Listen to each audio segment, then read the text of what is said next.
امرأة عراقية تذبح زوجة أخيها بعد 3 أيام من الزواج في محافظة صلاح الدين. في حادثة مأساوية هزت محافظة صلاح الدين، قتلت عروس لم يمضى على زواجها سوى 3 أيام في حظيرة أبقار، فيما تمكنت الأجهزة الأمنية من كشف ملابسات الجريمة بسرعة والقبض على المشتبه بها.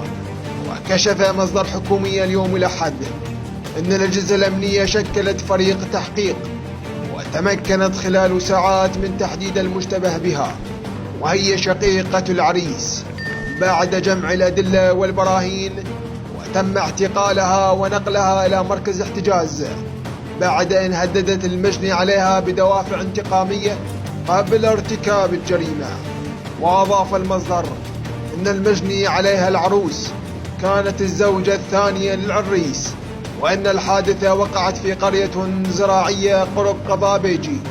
وأوضحت قيادة شرطة محافظة صلاح الدين في بيان مقتضب أن العروس قتلت نحرا بواسطة سكين كبيرة الحجم، وأن المتهمة اعترفت بارتكاب الجريمة بدافع الانتقام.